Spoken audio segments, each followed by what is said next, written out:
Tun gahin biraan gahin wanti seni matte wanti irratti daraa ture ganama yeroo suubii ganama yeroo ba'u mana irratti qollofee ba'a. Halkan immoo irreeba. Galgala immoo yeroo nama fuudhee galu Sumayyaan maarkeetii yeroo ittiin jedhanii sararatanyaa kooti ittiin jedha. Eegi isaan biraa deemanii immoo irreeba. Halkan reebaa bula. Shugguutii afaanitti kaa'ee doorsisaa bula. Mucaan kun guyyaa tokko natti machuu hin dandeenye. Bilbila guyyaa tokko mucaa maali seemaan silkii maa bilbiltee guyyaa tokko natti machuu hin dandeenye rakkoo see kana. Rakkoo kan ilmoo godhannee fi hanga isiin isaa hojii jirtu ilmoo rabbiin itti hambisne. Ilmoo garaadha. Wanti duraan fadhi tokko guyyaa tokko waan isin sitti himatte waan isin sitti himatte tokko odoon hambisne guututti himi. Ammoo hojii dabalee dhugaa himi. Waama akka wanti natti himatte tokko akka itti na dhiitee garaadha alla mana baasee jette. Hospitaalatti na geessee immoo gaafa na ciibsanii gaafa ni maddu hin dhukkubdii mucaan kun sheexana qabdiidha. Mataa ishee sirrii miti jedhee nagahee doktorotaan akka jedha jette.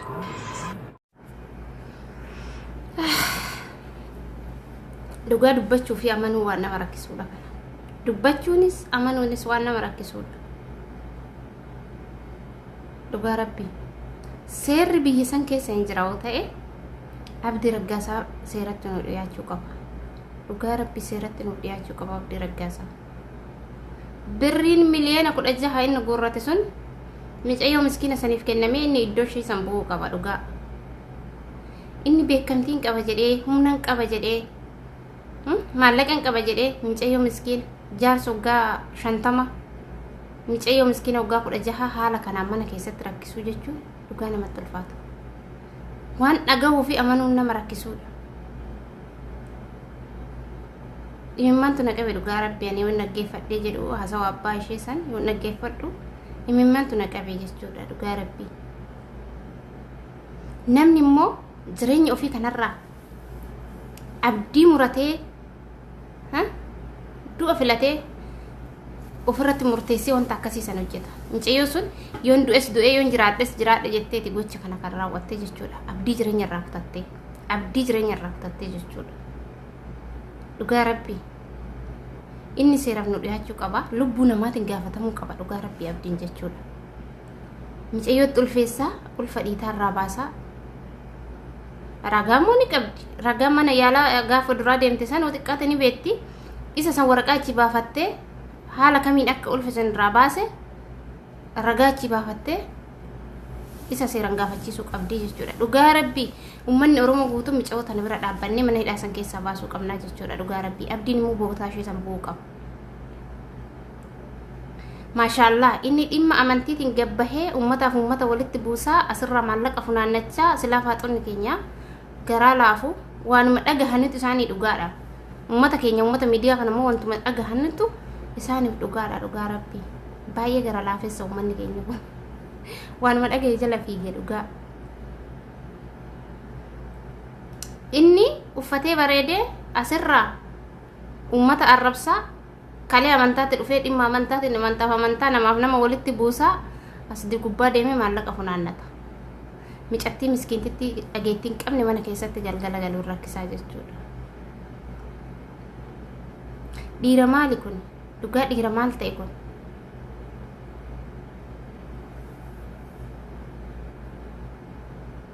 Nama rakkisa dhugaa dubbachuun. Dubbachuun nama rakkisa dhugaa rabbii jechuudha. Gocha lubbuu namaatiin gaafatamuu qaba dhugaa rabbii abdiin jechuudha. Micayyoo miskiina tana sagalee ta'uu qabna faaxonni mana hundumti keessanuu jechuudha. Dubartiin hundumti keessanuu dhugaa rabbii micayyoo tana sagalee ta'uu qabdan jechuudha bakkuma jirtanitti. Micayyoon tun mana hidhaa san keessaa baate abdiin mana hidhaa sanitti deebi'uu qaba jechuudha. Bakka ishee san bu'uu qaba jechuudha. Ilmi namaa abdii kutatu malee wanta akkanaan raawwatu. Jireenya irraa abdii kutattee kana goote isheen illee dhugaa rabbii. Itti xiqqeessite dhugaa itti xiqqeessite akka gochaa isaatiin itti xiqqeessite. Dubartiirraan dhalanneen haadharraan dhalannee obboleettiin qabu akkamitti ilmoo dubartii akkana godha. silku mallee akka namatti hin bilbilanne irraa fuudhee gataa silkiin bituu fi kan qabdu sirraa fuudhee gatee jedhan yeroo manaa deemu akka sarraatanya nu yeroo kanatti itti qollofanii nu kan mana madaamii jirru asitti nutti qollofanii deeman dhugaa rabbii akka barbaanne gabbaanee akka barbaanne ol deebine biyyi mormaa kanattu jechuudha biyyi abbaa ishii keessatti balbalatti qollofee deema abbaan manaa ishee gocha suukanneessaa irratti raawwatee dhugaa rabbii akkamitti balbalatti qollofee biraa deema niitii ofiitti jaartii ofiitti jechuudha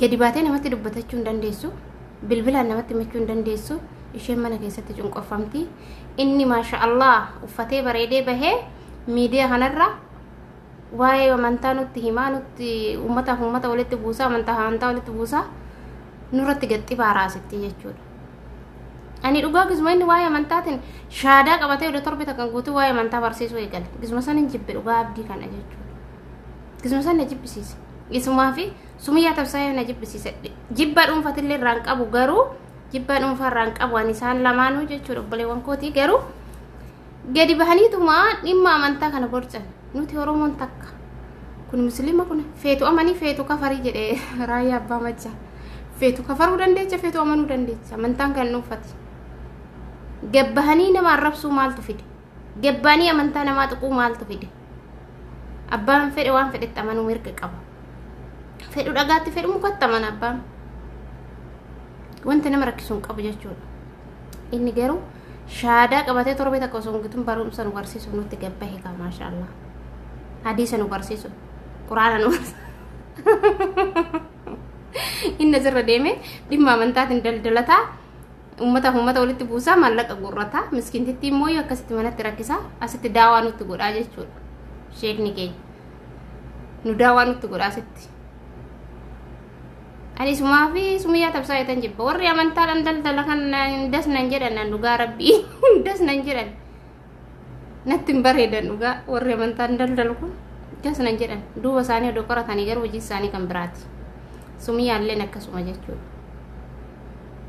dhimma amantaatiin gabbaatee daldalti haqa namaa nyaatti jechuudha haqa miskiintittii sanii beekamtii qabdu jedhanii yeroo san haqa micayyoo sanii nyaatti jechuudha isheen illee dhugaa rabbii sumiyyaa amboosan maallaqa ishii nyaatte warroonni dhimma amantaatiin asirra deemanii nuti daldalan kun nurra haa dhaabbatanii akka isaan caalaa namni nama miidhummoo hin jiru warroota asirra deemee fafakkeessu kana caalaa namni nama miidhuu qabu asumarraan immoo dhugaa dubartoonni micattii tanaaf falmuu qabna mana hidhaatii baasuu qabanii sagalee ta'uufii qabna bakkuma jirrutti dubartoonni jechuudha abdiin immoo bakka ishii bu'uu qaba jechuudha kana kan uummata fuulduratti dhugaa rabbi gabbaasanii ajjeesanii dhaabdi zayitiin itti xiqqaata abdi akkamitti intala dubartiitti irratti akkanatti raawwata akkana raawwata galgala yoo gahe shugguxiidhaan doorsisa sin ajjeesa jedhee jedhan guyyaa immoo balbalatti qollofee oola eenyutti matti micayyoon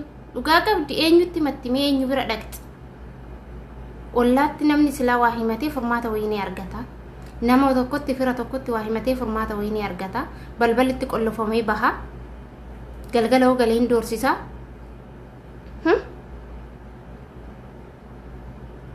silkii harkaa fuudhee eeggata mee eenyutti himachuu dandeessi micattiin akkam ta'uu qabdi micayyoon